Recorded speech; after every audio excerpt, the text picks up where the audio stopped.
Ставот на ВМРО-ДПМН за измени на изборниот законник некако тоа се пушти пред неколку месеци како проблем балон и сите политички партии дадоа некоја начална генерална согласност.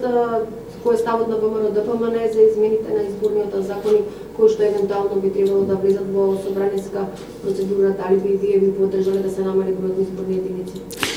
Во било каков модел, ВМРО-ДПМН е добитник на следните парламентарни, редовни или вонредни избори. Тоа што е јасно е дека ваквите пробни балони, како што рековте, ја беа пуштени од второто лице на Зоран Заев, председателот на државата Стево Пендаровски, се само во насока на дефокус од реалните проблеми, од економската катастрофа, катаклизма, која што ја тресе државата, но и од вакви многу сомнителни, многу криминогени дела кои што ја красат секојдневно оваа власт. Очекувате дека можно е да има нов изборен модел на следниве избори? Првенствено очекувам јавното обвинителство да покрене истраги за сите криминални афери, криминогени дејанија што ги поврзуваат секојдневно владата и низините министри и оние што се вработени таму.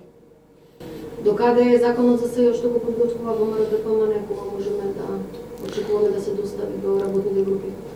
Тоа што можам да го кажам во моментов е дека на власти треба повеќе од 6 месеци за да, како министерство, како власт, изработат предлог закон кој што во добри 60 на 70% се спротивни на меѓународните документи и како таков е не законски текст, односно закон кој што нема да го издржи тестот на времето и на потребите на јавно-обвинителската сфера, бидејќи беа започнати разговори со ВМРО-ДПМН во насока на подобрување, беа прифатени оние принципи кои што ги имавме наложено, а тоа е да биде законски текст согласно начало од меѓународни документи, од Европската унија, понатаму од меѓународната, односно од Обединетите нации, но и во насока на почитување на човековите права и принципите. Но тоа сепак не беше преземено предвид, затоа ВМРО-ДПМН тргна во изработка на предлог законски текст кој што ќе биде представен во јавноста, но во овој случај би замолил за малку трпение, затоа што ако на власти беа потребни повеќе од 6 месеци за изработка на неквалитетен текст, еден пократок период ни е потребен за да може да се изработи еден квалитетен, издржан законски текст. Во насока на овие начала кои што ги напоменавме и ги представивме како основа за законско решение, а власта ги прифати.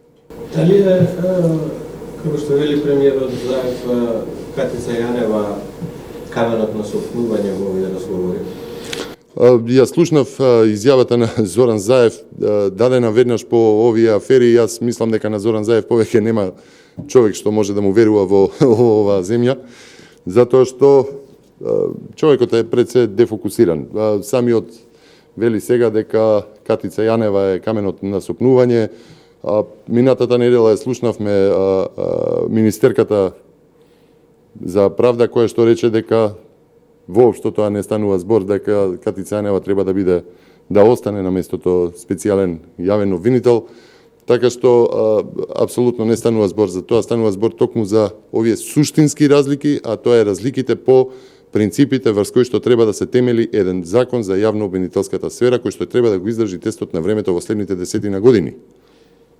Така што името на Катица Јанева воопшто не станува збор во едни вакви разговори. А Зоран Заев е редно да се посвети на она што е важно, а тоа е да одговара пред јавното обвинителство.